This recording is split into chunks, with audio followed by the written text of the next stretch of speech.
On the 26th of January 2021, President Muhammadu Buhari vowed to clamor for the removal of the then service chiefs over poor performance. 1 year after, the scorecards of three of them, that's the Chief of Defense Staff, General Lucky Irabo, the Chief of Air Staff, that's Air Marshal Isiaku Oladayo Amao, and the Chief of Naval Staff, Vice Admiral Awal Zubeiru Gambo, are up for scrutiny and insecurity across the country rages on as the service chiefs fight on 1 year after, except the Chief of Army Staff, Lieutenant General Farouk Yahya, who assumed office after the death of his predecessor in May 2021. The euphoria that greeted their appointment appears to have died down, but expectations are still high in the face of change of tactics by bandits and terrorists. Yes, for close to we clamored, and we got the removal of service chiefs. We got those service chiefs removed, and we remember the days of General Burate, and we felt that they've overstayed their welcome. Yes. As the insecurity across the country took another dimension, but there came new service chiefs, and we felt that yes, they should be able to rise up to the challenge. And 1 year down the line, Babajide, in your own assessment, how will you assess these people? And I'd like to say that the Chief of Defense Staff has taken charge effectively ever since that time. We didn't have a dysfunctional structure that we know that this is the arrowhead, and Irabo had his charisma and everything, has been able to communicate effectively. But how have they performed, talking in terms of fighting insurgency? From my own observation, if I'm to simply say the truth, in the Northeast, we have made significant progress. Yeah. There's no doubt about it. I was there. I spent Christmas there. I was with the Air Force. I was with the Army for days, for hours. We could start moving, and we could be on it for 5 non-stop hours. And after that, we'll go elsewhere and still work for like 3 hours. So it was a grueling Christmas for me. On the spot assessment, yes, not because that I needed to see progress. I needed to be able to say, yes, this is what I've done. I'm not the person that a press secretary or a military public relations public will say, oh yeah, Jide, this is, go and use this. No, now we're past that stage. We are not cop reporters. We want to see things for ourselves. Whatever we say with our mouth, or whatever we publish as journalists of repute, we should be able to defend. We should know that our honor, that whatever emanates from us, people will judge us by what has come from us. That's why I go to that length. I can tell you that in the Northeast, we have made progress. It's not easy for Boko Haram or ISWAP or whatever they call themselves. I prefer to still call them Boko Haram because Boko Haram is still active. After the death of Shekau, they found a way to regroup, and some of the deadly attacks that we are hearing are actually by the remnants of Boko Haram, you know, especially in Borno South, all those. So to move around freely the way they used to, that you move from one community to another and then go and attack a super camp. They know they can't they can't move around. They've been denied that liberty to move around. Difficult. No, because there are now so many platforms that can track them as they are moving and will take them out. They don't have. If you check now, the number of attacks on military formations, on troops moving, the number of ambushes, because they've killed far more troops through ambushes than even direct military confrontation.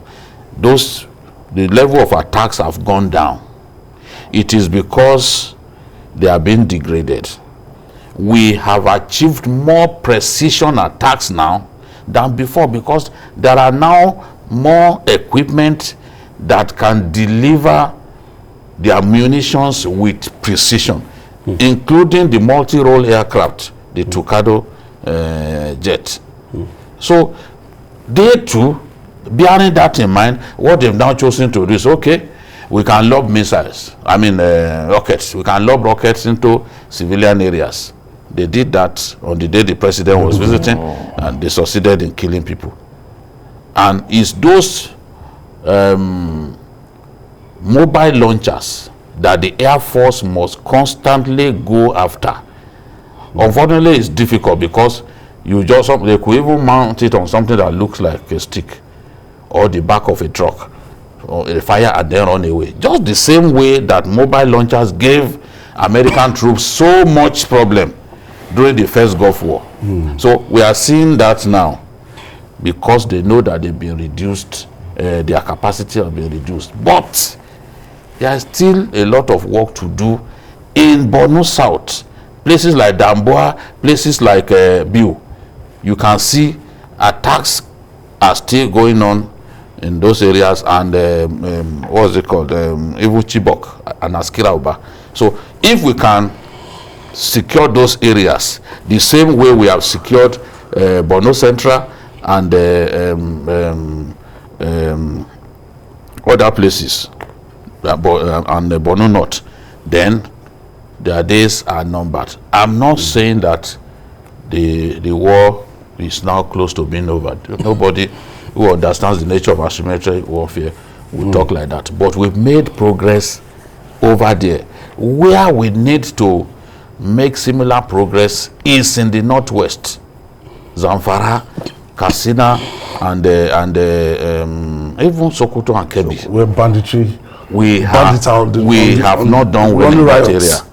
And Niger, we have not done well in that area at all. So in those areas at all, we need to focus on that. Victory will surely be ours in the northeast, but we should realize that there are other areas as well. Doctor, now when you want to, because Jide by nature, if you understand him, you know that he's not always generous with praises. But by the time you went and I was able to see the reports and I saw everything, I was convinced that yes, the federal government, they are doing significantly well when it comes to degradation of Boko Haram. Well, we can't say the same thing to the northeast, to the northwest, sorry, where the bandits are emboldened by the day. Yeah, well, when you go by even the reports in the media, you'll see that we don't get too many of such negative reports again. That is successful attacks in the northeast. Now we must also pay attention to what the difference is between what is happening with our military in the northeast and what is happening in the northwest. When you look at the northeast, there has been consistent and formidable structure tackling Boko Haram, ostensibly because they have been designated as terrorists. Number two is that in the northwest, which is also a huge area,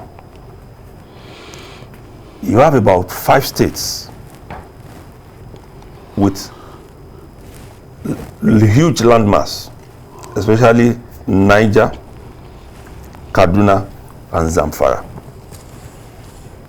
In the northeast, our military they've succeeded in cutting off almost to none attacks in Adamawa and Yobe.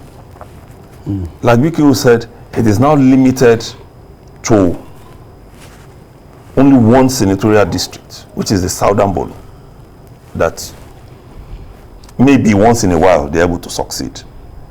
So what have they done over time? From reports, some of these people who are their legmen, they've moved to the northwest, especially into Niger State. That's why it's easy for them. You hear that people on 100 motorcycles, they invade one village. So it shows you that the kind of thing that went on in the northeast is being replicated in the northwest now. One of the suggestions the Kaduna State Governor, Nasir El-Rufai, made was for the same kind of military structure in the northeast to be replicated in the northwest and Niger State. Because Niger State shares boundary with Kaduna. It shares also with Kebbi, and I think also along with Zamfara. So when you look at that, there is a need for a superstructure that can contain this. That is why it's easy for them to go to overrun some camps owned by the police and the army. Easy, because they are more in number.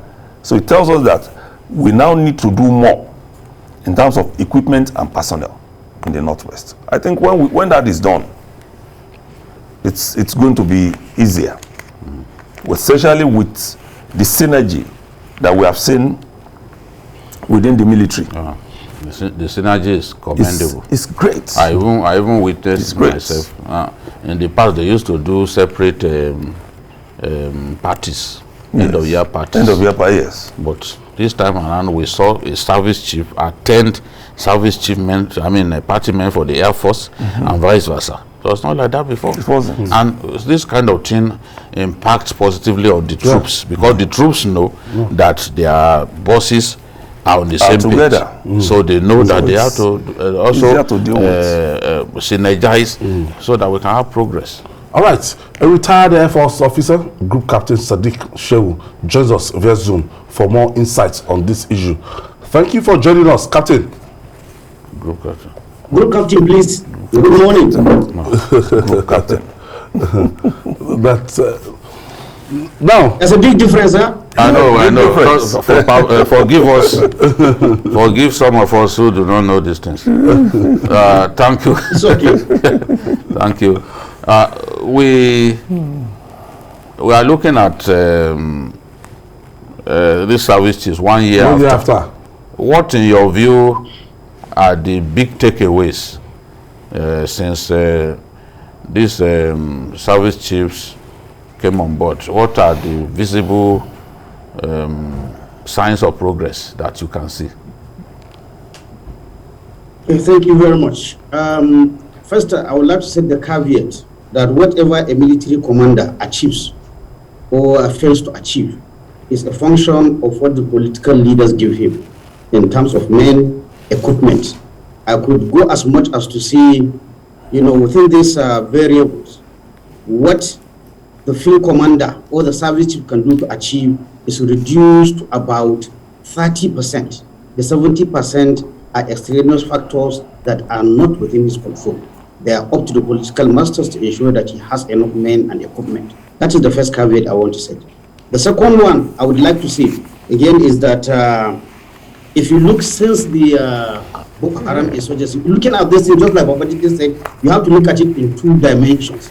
On the counter-insurgency in the northeast, there are parameters we can look to know whether there has been some progress or not.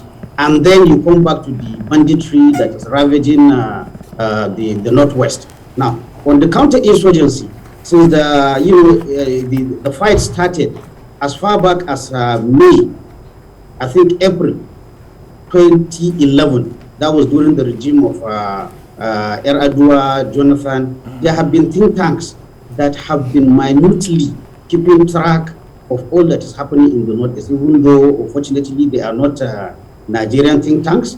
But in making any comment, it's always good to look at these records since they have taken pains to keep them. They keep monthly and yearly figures. When you say a war is progressing or not, first of all, Peace is about protecting of lives of people. That is, I think, the most important thing. So you have to look at it in terms of lives lost. Are lives lost getting more or getting less? If they are getting less, we have to count that as progress. Maybe the next index you have to look at, maybe area control. Is area control in hand of insurgencies reducing or increasing? Again, that will give you another this. So let me look at the most important factor. Right from the beginning, during the regime of Jonathan late Adua, the monthly figures of people killed as a result of the insurgency in the Northeast. If you look at the monthly figures, the worst month, I look at the worst figures throughout the years. The worst month was the month of March 2014, in which a total of 3,456 people were killed as a result of the insurgency. Again, down the line, which sometimes may be very difficult for a non-discerning person to know, the truth is that we have been having a reduction in this number of people killed. The set of service chiefs that Jonathan brought, their worst figure was that of March 2014, in which 3,450 people were killed. If you remember, President Buhari inherited those people and then he changed them. Up to the time he changed them, that 3,450 was the worst monthly figure. Then we come to the set of service chiefs that Buhari appointed himself, the new one. That is Buradai, Sadiq, and Ibas, and Olori Shakil. Their worst monthly figure in terms of deaths recorded was in April 2020, in which it was recorded 1,789. So definitely you can see, if you are looking at that, the services they replaced that had a worst figure of 3,400, their own is 1,700. Certainly, again, there's an improvement. Now, we come to this current service chiefs that came in January 2021. Since they came, they were lucky, but you have to look at the figures. Since they came, they were able to keep down high casualty attacks by Boko Haram. And consequently, also, their monthly loss in terms of people's life has also dropped considerably. Since they came, I think the worst attack they suffered was the minor attack of 10 to 5 April 2021, in which, ISWAP camouflaged as Nigerian soldiers and entered a military camp, in which 33 soldiers were killed. That is the worst. When you look at their monthly rate of, of losses, from the 1,789, the worst they inherited from the previous set of service chiefs, their worst month was April 2021, in which they lost 1,037 lives under their watch. So from 1,700, we moved down to 1,037 or 1,059 if you look at the figures of June 2021. So certainly, they too, within this 1 year, they have been able to bring down the number of lost lives in the Northeast as we used to know it. So we could chalk that up as a progress. Another index you might look at, again, I think Babajide has listened to it, the number of incidents or the number of attacks. The permissiveness of the battlefield is what will allow Boko Haram or ISWAP or whatever group to launch attacks. The higher the attacks, it shows they are having more permissiveness within the issue. When we look back at the figures, in 2015, we are recording up to 52 attacks by Boko Haram. 2015, that is, you can join the Jonathan era time and the first set of service chiefs. By the time these service chiefs were brought in January 2021, the highest monthly attacks by Boko Haram was counted as 19. When I checked the figures as of December, because we're in January, February, we cannot count that. December 2021, we can say roughly 1 year after they come, they have brought back that number of incidents from 19 to 10, almost having the number of Boko Haram attacks that are recorded. So, like I said, if Boko Haram are carrying out less attacks, it means they are under pressure because the more attacks they have. So, when I look, generally, in terms of casualties, in terms of number of incidents, or the number of attacks that Boko Haram is able to launch, and even in terms of the number per attack, all these indices have brought down. However, we must continue to warn that the war has not yet been won. But certainly these indices will indicate that we have progress. But you see, people tend to forget in making any judgment, you have to look backwards and then come forward. If tomorrow they said Boko Haram attacked place and killed 30, if you don't go back and look at these figures, you may not be able to know whether they have been successful or not. But again, I sound the caution. We are not yet out of the woods. Now, when we move to the other part of the country, that's as far as Northeast is concerned, and the Boko Haram insurgency. Again, I align with what the guest and all the crew there said, that it is in the area of this fight against banditry that honest we are having the greatest challenge.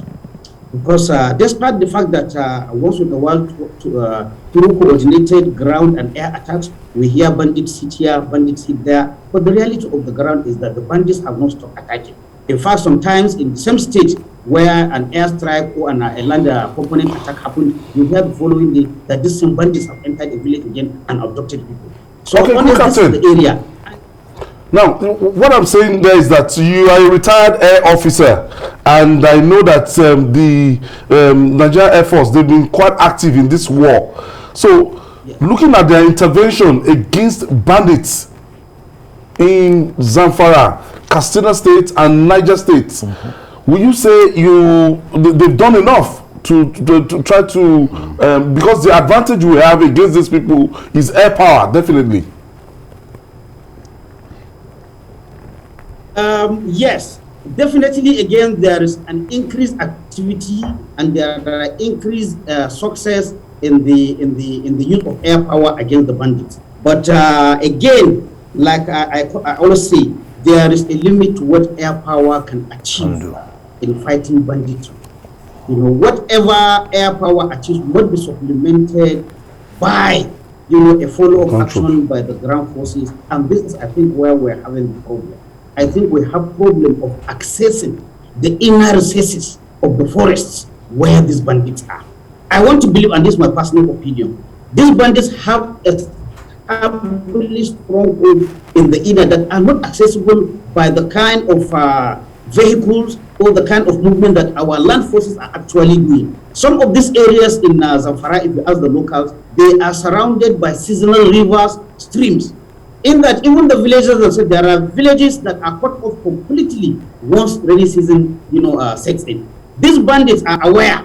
I would like to say most of the hits are either when they come out into the built-up areas to carry out some attack. That's when our forces have a chance to hit them, or when sometimes we are lucky to identify a location within the distance and then our air force attack them.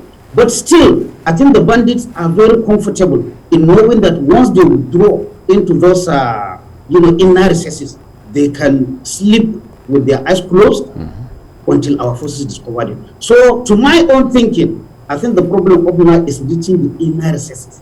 The military hierarchy, how to think, how do we enter those inner recesses? Because, like I said, you could hit a place by air, but you need to dominate that area as well to ensure that they don't come back. They don't. And again, even the air power we're using, the commanders are always again, aware of the possibility of hitting villagers and causing collateral damage. So even then, the air power cannot be used completely free. We still have to use it. So the combination of air power and ground forces reaching those inner recesses of the forest is very, very important. Now is the issue of mobility assets. We have to start thinking. Maybe the military top brass, they have to think of how do we insert troops? Is it through helicopters, by upselling, dropping troops into those areas that cannot be entered by the kind of vehicles you use, the Toyota vehicles? They cannot access some of those areas. They cannot. So I think this is where we are having the problem as far as the bandits are concerned. Good, Captain Siddiq. Finally, in what way would you say the synergy between the services and between the service chiefs have helped us in this war? Certainly, the problem with the military is that even in advanced militaries, when you check their history backwards, there's always this inter-service rivalry. It's always inter-service rivalry. But the policy makers, that is both the civilian and the military top leaders, I think we have learned the hard way that modern warfare all over the world, there is no one service that can do it. And the only way you can get, optimal result is by jointness. Yes. Where the Air Force has comparative advantage, you use the Air Force. Where the land forces have comparative advantage, you use land forces. Where the maritime company has comparative advantage, you have to use it. They have to fight together. Certainly, there are areas where it's Air Force that will give you the maximum impact. There are areas where it is the land army that will give you comfort. In this aspect, we don't have a maritime warfare, but in an extended environment, you may have areas where it is, the maritime. And then there are areas where the three have to come together. So I think I have to acknowledge that the service chiefs, learning from experience or learning the hard way on their own, have seen that there is no way that services can be going differently. But again, just like, the famous political leader who said, war is too important to be left with the general. I want to call on the political leaders in the executive and the legislative branches. They have to do their oversight of the military. Where the military does the right thing as they are doing now, okay, you leave them. Where they refuse to form and do a collaborative decision, the political leaders should speak. They should put them on the line. That's how it should be. Because it's only through this synergy that we can actually, have the optimal results that we need. So kudos to them for bringing themselves together. But the political leaders in both the executive and the legislative branches, they should put their eye. That is why we are lucky to have a CNC who is a former general, Minister of Defense who is a former general, but this is democracy. It will not always be so. It may be a pure civilian who is a president. It may be a pure civilian who is, the Minister of Defense. But they have to have the skills. If they don't have the skills themselves, they have to find people that will help them how to really put the military on check. Retired Air Force officer. It's not something that. Thank you so much, retired Air Force officer. That's Group Captain Siddiq Shehu. Thank you so much for your intervention. Thank you. We could go on and on and on, but thank you for this, your intervention. Jide, looking at this holistically, we know that, 2 years, we will still be back to still do assessment on this guys. Definitely. Definitely. Because we need to talk about the individual services. Yes. Navy, Air Force. Yes. And the chief of army staff is not doing badly too. That's why I'm saying that we need to break it down. Sometimes time is not on our side. So, but in the course of the week, we can look at them individually. One by one. Dotun. Yeah, they've done well. They should up the tempo. Okay. That's the tempo.